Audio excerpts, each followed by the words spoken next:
Have you ever heard of the Chinese Triads? Now, these guys are not just another gang. They are the shadows lurking in Chinatowns across the world, from Hong Kong's neon maze to San Francisco's foggy alleys. The Triads got a story that is going to blow your mind. Because while Hollywood keeps making movies about the Italian gangsters, the Triads have been silently building empires for centuries. I mean, nobody talks about them much, but they probably should be. I mean, how many criminal organizations can trace their roots back to fighting against a dynasty in the 1600s? Today, we are going to rip off the mask and show you the truth about the most secretive criminal brotherhood on the planet. So grab yourself a beverage of choice and get comfortable. We're about to drive into the wild history of the Chinese Triads. Warning: the following video is meant for educational purposes only and should not be taken otherwise. Apex Crime Lords does not condone, encourage, or glorify the actions of the individuals covered in this program. Viewer discretion is advised. Now, your average crime gang starts pretty simple. A few tough guys shake down the local shops, and they grow from there. Not these guys. The Triads got an origin story straight out of some kung fu flick, like for real. They popped up in China during the 1600s. The Qing dynasty was running things, but here's the kicker. They weren't criminals back then. Not at all. They were freedom fighters, rebels. You see, a lot of the ethnic Han Chinese saw the Qing as foreign invaders from Manchuria. The name Triad comes from their belief in three powers: heaven, earth, and man. And they used this triangle symbol all over their stuff. They called themselves the Heaven and Earth Society back then, or Hung Moon if you spoke Cantonese. And these guys weren't street thugs. They wanted to bring back the old Ming dynasty. Their battle cry was dead simple: kick out the Qing and bring back the Ming. So they needed to stay hidden so the emperor's boys wouldn't chop their heads off. So they made up a bunch of secret codes, special handshakes, wild initiation rituals. I mean, picture a web of secret clubs spread across China, and each had their own secret signals, but they all fought for the same thing. Then 1911 rolled around. The Qing dynasty finally collapsed. You'd think our rebel buddies would throw a party and call it a day. But oh no. By then, they'd built something powerful. They had networks. They had loyalty codes, a chain of command. At that point, it was way too big and way too valuable to just walk away from. I mean, some guys went straight and got regular jobs. Others, they found different uses for their talents. And at the time, China was going through a civil war. I mean, there was chaos everywhere. A lot of the secret societies turned to crime just to eat. So the line between rebel and gangster got real fuzzy real quick. By 1949, when the communists took over, tons of Triad members ran to Hong Kong and Taiwan. Some of them went even further. But now that is when today's Triads really got cooking. They were basically refugees with a very specific skill set. They knew how to organize in secret. And they were loyal to the death.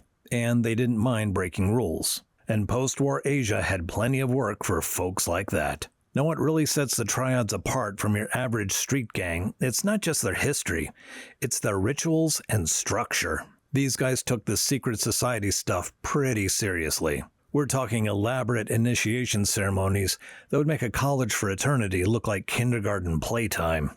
A typical Triad initiation was pretty serious business. New members had to pass through what they called the Gate of Swords, which meant they were literally walking under crossed swords or blades. This symbolized the dangers they'd face and their willingness to risk everything for the Brotherhood.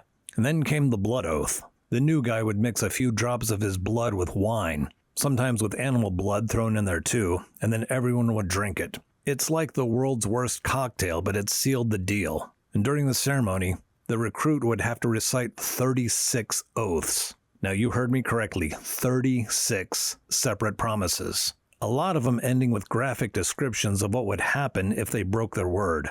Let's just say it involved multiple sharp objects and various body parts. Now here's the kicker. Even as the Triads evolved into modern criminal enterprises, they kept a lot of these ancient rituals alive. I mean, yeah, sure, they were running around with drug rings and money laundering operations and all that, but still, drinking blood wine and swearing to have their heart and eyes gouged out if they betrayed the Brotherhood. Now, as for their structure, The Triads operated with a well-defined hierarchy that remained pretty consistent for centuries. At the very top, you got your Dragon Head, or Mountain Master. So this is your top boss who calls the shots. Below him are the 438s. These are the senior leaders who each oversee different aspects of the organization. The Red Poles are the enforcers. These are the muscle who handle the violence when needed. You got your White Paper Fans.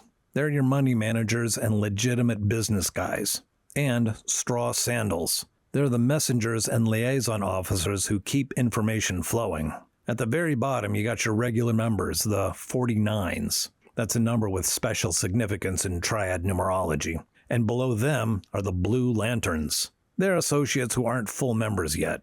So it's kind of like a corporate org chart, except instead of working towards quarterly sales targets, they're running protection rackets and smuggling operations. Now what's fascinating is how this structure has survived across centuries and continents. Whether you're looking at a triad group in Hong Kong in the 1950s or San Francisco today, the basic blueprint remains the same. Now the real explosion in triad power came after World War II.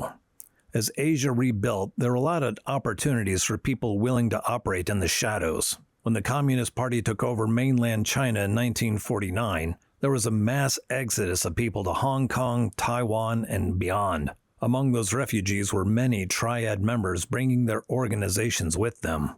So Hong Kong, which was under British colonial rule at the time, became the new home base for many triad societies. By the 1950s, it's estimated that around 300,000 triad members were operating in Hong Kong alone. So yeah, of course, the British authorities tried to crack down, passing anti-triad laws as early as 1845. But the organizations were masters of adaptation. They just kept right on evolving their operations and methods. In these post-war decades, the Triads consolidated and expanded. Major groups like Sun Yee On, 14K, and Wo Xing Wo emerged as the powerhouses that we know today. So these guys weren't just street gangs anymore. They were sophisticated criminal enterprises with diversified operations spanning everything from gambling and prostitution to drug trafficking and money laundering. One of the most notorious triad leaders of this era was a guy named Du Yusheng, also known as Big-Eared Du. Guy used to be a sweet potato vendor, and he rose to become the head of the gang controlling Shanghai's opium trade in the 1930s. He was so powerful that Chiang Kai-shek, the leader of China at the time, put him in charge of the Bureau of Opium Suppression. I mean, talk about putting a fox in charge of the hen house. But Du was not taking any chances with his safety. His house had a secret trap door for quick getaways. Pretty smart move for a guy in his line of work. As Hong Kong boomed in the 1960s and 70s, so did the Triads. They found some new revenue streams in heroin trafficking, and they used their connections in the Golden Triangle of Southeast Asia to source products that would eventually make its way to the streets of America and Europe. But now what's interesting about the Triads' rise to power is how often they operated with sort of a parallel governance. In many Chinese communities, they functioned almost like unofficial authorities. They would settle disputes, they provided loans, and offered protection. And this wasn't just happening in Asia. As Chinese communities grew around the world, Triad influence followed. From Canada to Australia to the UK to the Netherlands, Triad-connected groups established footholds in Chinatowns worldwide. By the 1980s, the Triads had truly gone global. They weren't just Chinese gangs anymore. They were international criminal syndicates with their tentacles stretching across oceans. Now today's Triads are a far cry from the resistance fighters of the 1700s. They've evolved into sophisticated criminal enterprises that operate across multiple continents with diverse criminal portfolios. I mean, yeah, drug trafficking is still one of their biggest moneymakers. And since the first opium bans in the 19th century, Chinese criminal groups have been major players in the global drug trade. A lot of the Triads switched from opium to heroin in the 60s and 70s. They would source it from the Golden Triangle, that mountainous region where the borders of Thailand, Laos, and Myanmar meet. They'd process it in China and then distribute it worldwide. The 14K and the Big Circle Gang are especially active in the international heroin trade. But now they've also moved along with the times. They're getting into synthetic drugs like fentanyl, methamphetamine, and MDMA. And human trafficking and smuggling is another major operation. Triads have extensive networks for smuggling people across borders. Sometimes it's to help them start new lives, but often it's to exploit them. These organizations excel at moving people from China to countries like the United States, Canada, and Australia, charging tens of thousands of dollars per person for the service. Unfortunately, sometimes these migrants end up trapped in debt bondage, so they're forced to work in restaurants or massage parlors or worse, to pay off their transportation costs. Money laundering is the grease that keeps the whole machine running. With billions in illegal profits, triads need a way to clean their cash. They become experts at moving money through legitimate businesses, real estate, and gambling operations. In fact, the triads have become so good at money laundering that drug cartels from Mexico and elsewhere often use their services.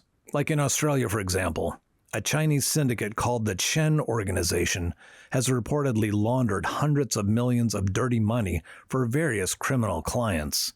And then let's not forget the traditional rackets: protection schemes, illegal gambling, prostitution, and extortion. These still remain staples of triad operations, especially in communities with significant Chinese populations. One particularly nasty area they've moved into recently is wildlife trafficking. Despite China's 2018 ban on ivory sales, triad-connected networks continue to move ivory from Africa to Asian markets. They're also involved in trafficking rhino horn, pangolin scales, and tiger parts. The modern triad operation might include legal businesses too, like restaurants, real estate companies, shipping firms, and entertainment venues. These provide both cover for illegal activities and opportunities to launder money. But now what makes the triads especially dangerous in this modern era is their willingness to collaborate with other criminal organizations. They've worked with groups as diverse as the Italian Camorra, the Japanese Yakuza, and the Mexican cartels. For example, in Italy, the Triads and the Camorra work together on human trafficking operations, bringing Chinese immigrants into Europe. They've also collaborated on synthetic drug trafficking and industrial waste disposal schemes. The digital age has not left them behind either. The Triads have adapted to new technologies, getting involved in cybercrime, online gambling operations, and digital money laundering through cryptocurrencies. And yeah, despite government crackdowns, especially in mainland China, the Triads continue to thrive by adapting their operations and finding new criminal opportunities in our globalized world. Now, one of the most interesting aspects of the Triads is their complicated relationship with governments, both in China and everywhere else. Throughout their history, the Triads have often had a strange dance with political power. Sometimes they're persecuted by the authorities, other times they are useful tools. During the Chinese Civil War and World War II, some Triad societies assisted the Kuomintang, that's the Chinese Nationalist Party, in fighting against both communist forces and the Japanese invaders. So this is where the line between patriotic resistance fighter and gangster become pretty blurry. After the 1989 Tiananmen Square crackdown, certain Triad groups actually helped smuggle pro-democracy leaders out of China through Operation Yellowbird. Some, of course, did it for the money, others possibly out of genuine political belief. When Hong Kong was returned to Chinese control in 1997, Beijing reportedly took a united front approach with the Triads, and they recruited some of the Hong Kong Triad leaders to the communist camp. Some Triad bosses were even labeled as patriotic and allowed to establish business operations in mainland China. This relationship became visible during the 2019 Hong Kong pro-democracy protests, when men believed to be connected to Triad groups attacked protesters in Yinglong. The Hong Kong police were notably absent during this attack, leading to accusations of collusion between authorities and criminal groups. In other countries with substantial Chinese diaspora communities, Triads sometimes function as unofficial power brokers, occasionally with the tacit recognition of local authorities who find them useful for maintaining order in communities they don't understand or they can't easily call the police. A 2022 investigation found connections between key Triad figures linked to Wan Kyok Koi, also known as the Broken Tooth. and Chinese Communist Party political influence operations in places like Palau. These government connections give certain triad groups a degree of protection and influence that ordinary criminal organizations simply don't have. Now let me stop and tell you that it's important to note that not all triads have these political connections, and the relationships can change depending on the political climate. But this blurry line between organized crime and political power makes the triads especially resilient and difficult to eradicate. So now there's an ongoing debate about whether the traditional triads are losing their grip or simply evolving with the times. Some experts argue that the old-school triad societies, with their elaborate hierarchies and rituals, are becoming less relevant in today's criminal landscape. They point to the rise of smaller, more flexible criminal networks that don't need all the ceremonial trappings of the traditional triads. The rigid hierarchical structure that served the triads well for centuries might actually be a disadvantage in the fast-moving world of modern transnational crime. Because when you're running complex operations across multiple countries, having to check in with the dragon head for every decision, it's just not always practical. Research has found that many modern Chinese criminal operations, especially in areas like human smuggling and drug trafficking, are run by enterprising individuals who might have connections to traditional triads, but they operate independently. These new criminal entrepreneurs are more nimble, tech-savvy, and internationally connected than their traditional counterparts. They are not interested in blood oaths and secret handshakes. They're focused on profits. But now don't count the traditional triads out just yet. Groups like Sun Yee On, with its estimated 40,000 members, still have enormous power. The 14K Triads is still one of the world's most successful criminal organizations, with operations spanning the globe. So what we're likely seeing is not so much the decline of the triads, but their adaptation to modern realities. They're becoming less centralized, more network-based, and increasingly focused on transnational operations, rather than controlling specific territories. The rituals and ceremonies that were once critical to maintaining secrecy and loyalty might be simplified now, but they haven't gone away completely.